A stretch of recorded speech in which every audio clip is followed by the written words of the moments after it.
Alright, hello everybody. Today we are going to be reviewing the fourth movie in the Rocky series. Now I said trilogy in the last movie, or the last review for some reason. I don't know why I said Rocky trilogy, because it's not a trilogy.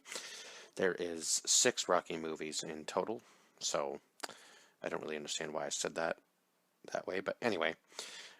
It seems at this point that Apollo Creed and Rocky have kind of set aside the gloves and decided to retire from boxing, as they're obviously getting older and Rocky wants to be more of his family, which seems to be the thing with fighters. Once they reach a certain age, they kind of retire and go on about the rest of their lives and maybe become commentators and so on and so forth, which you kind of seen Apollo Creed do in the previous movies. But now there's this new hotshot coming over from Russia, which is a new character introduced into the movie series, Ivan Drago, who is from Russia, who was played by Dolph Lundgren. And I believe that his manager was Nikolai Koloff, I want to say, played by Michael Patkai, and Tony Burton was played Duke, who was Apollo Creed's manager, but also now Rocky's too, I do believe, after obviously the passing of Mickey from the other movie. And I think that it must have been Bridget Nelson that played Ludmilla, who was it Drago's wife or sister?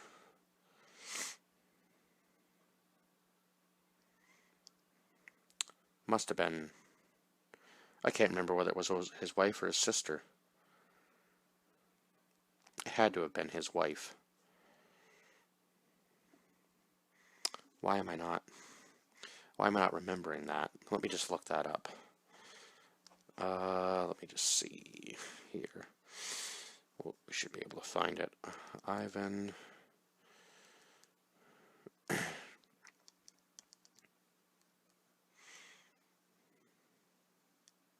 Oh, okay, let's just see here what her name was. Okay, so yeah. Alright, so that was his wife. Okay. So they come over from Russia and they want to face the best of the best, and they hear obviously that Apollo Creed and Rocky are the best in America, so they want to prove themselves against the top boxers in the world, right?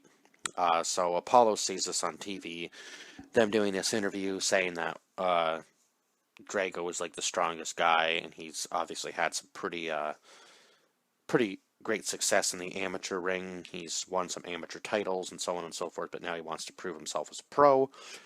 So Apollo Creed decides that he's going to put on this exhibition, and kind of same thing that he did with Rocky in the first movie, where he kind of goofily just underestimates what Drago's power is like.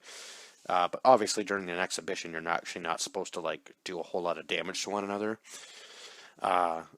But Drago doesn't care, and he ends up absolutely like pummeling Apollo Creed in the first round, and then actually kills him in the second round. And when they're doing the interview or whatever, now obviously for the sake of Hollywood, right, they let this fight go on. Now in real life, they would have stopped the fight and pulled Apollo Creed and Drago apart and canceled whatever was going to happen, right? Because nobody's actually supposed to get really hurt in an exhibition. You're kind of supposed to pull your punches, but obviously Drago was not taking any of that into consideration. And after the first round, Apollo said not to throw in the towel. Like, whatever happens in this fight, don't let me, like, kind of let him go out on his shield. So I guess in a sense that Apollo died doing what he loved, but it was just like so cold for anybody. I don't care whether he was Russian or not, to say that if he dies, he dies, and then the next scene is just Apollo Creed's funeral. So obviously Rocky was pretty taken back by what had happened to his friend. So he schedules a fight, like an actual fight with Drago, and decides that the fight's going to be over in Russia. So him and Polly fly over to Russia so that Rocky can train. And eventually his wife comes over, or eventually Adrian comes over to see him and obviously be with him at ringside for the fight. And again, in this movie, the final fight, when they finally get to it, Now, I will say some of this was kind of a very similar feeling, although the storyline I did feel was a bit better, and the final fight was just absolutely brutal and chaotic.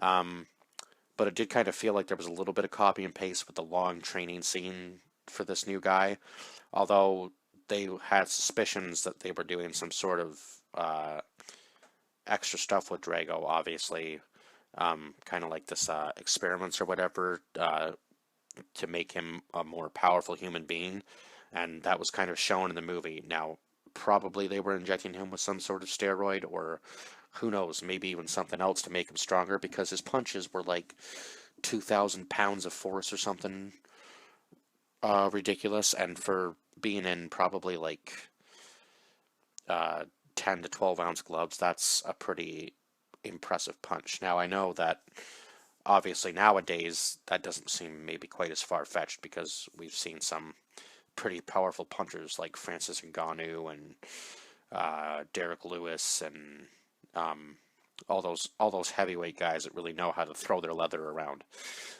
So it's not surprising that a punch could be 2,000 pounds of force. But I guess back then that was probably mostly unheard of because, especially in boxing, I would say, because usually boxing is more about you want speed rather than power, right? I mean, power's nice, but yeah, most boxers are quick and speedy, like jabs and stuff, so you're not leaving yourself open and you can keep a guy at range. Um, but Rocky is able to beat Drago now, obviously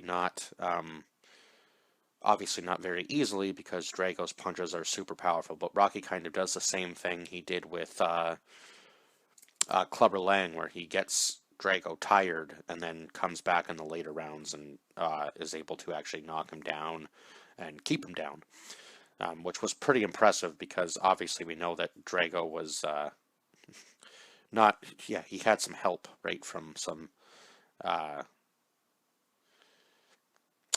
yeah, he definitely had help with drugs and whatever else they were doing with him. Yeah, in the lab or whatever with his workouts and stuff. And Rocky didn't have much. He was only provided with a house way out in the middle of nowhere and these two scouts that were basically probably feeding information back to Drago, I would imagine, so that it would be easier for Drago to defeat Rocky. But when he gets in the ring with him, Drago kind of starts to drain and realize that Rocky's not a. He even says Rocky's not human. He's just like an iron wall, or yeah, something along those lines. And I guess he had a pretty healthy amount of respect for him by the final round, and then Rocky finally is able to defeat him. So yeah, this was probably, as far as the fights go, I would say this is probably the best fight that I've seen out of all the Rocky movies so far. But they did kind of copy and paste a little bit of the training sequences. I feel like those training sequences could just be dialed down a little bit, just a little bit. But it wasn't as quite as much as the first two movies where it just felt like a really copy, like a very dry copy and paste. I get that they have to train, obviously, so some of it has to be shown, but maybe the movie could be shortened just a little bit. And kind of similar, like I said, in the third movie, they had a lot more action to it with the fights. Again, there was the training sequence, but it didn't feel so dragged out. And in a couple of these movies, it feels dragged out. But the fight at the end definitely made up for most of what happened in the movie. And then Rocky gives a pretty powerful speech at the end, too, which I think was really the cherry on top for me with this film compared to the rest of them, because his speeches in the other ones kind of seemed more geared towards just Adrian, kind of saying, like, we did it and so on and so forth, like, because he was slowly making his rise. But now that he's a well known boxer, he can kind of have a little bit more of an influence and impact on the crowd. And I mean, in the beginning of the fight, everybody was cheering for Drago, and by the end of the fight, everybody was cheering for Rocky, because clearly Rocky was going to be. Clearly, Rocky in Russia is going to be the underdog when he's not on his home turf in the States, right? Everybody's cheering for Drago and not Rocky, and then when he starts actually fighting back and doing well, um, yeah, he's getting some crowd interaction, and they're actually loving him more and wanting him to win. So pretty crazy how a crowd can change just based on how you're doing. Now, I will say that he seemed to just lose like his all his sense of defense, and it just seemed like he was trying to be the old Rocky again, where he was trying to basically outstrength the other guy. Now, I will say there was for the amount of punches they threw, their faces were not quite as beat up, and uh, he looked much bigger in this movie. Now, I can't remember his exact weight for the fight, but I believe this movie probably would have been around the time he was making the Rambo movies, as far as that goes, because when did this come out? 1985. And I'm trying to remember when the first Rambo came out. Let me just look that up. 1985 was the second Rambo, and the first Rambo was...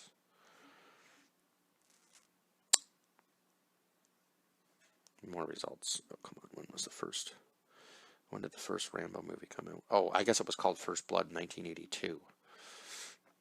So yeah, I suppose he would have been a little more muscular, little bigger in this movie compared to the first few, where he seemed like he was ripped, but not like didn't look quite like a bodybuilder type thing. But in this movie, Rocky looked more like a bodybuilder. I guess that makes sense as to for who he was fighting anyway, to be a little bit bigger, because obviously as a smaller guy, he probably wanted to pack on some pounds so that he could actually take a hit a little bit better anyway.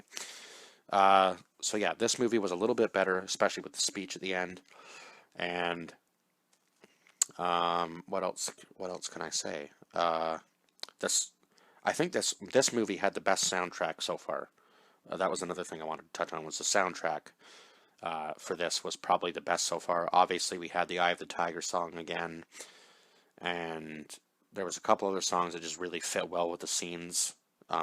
Obviously, during certain scenes that they were doing, and yeah, I enjoyed this movie quite a bit more than the first two. So I gave it a 9 out of 10. I believe I gave the third one a 9 out of 10 too. So it's tied with me for the third movie, and I guess we'll see how the fifth one is and who he's fighting, because I honestly can't remember for the life of me remember the fifth movie, because it's been so long since I've seen them all. But yeah, that is it for this review, and I will see you guys in the next one. Bye bye for now.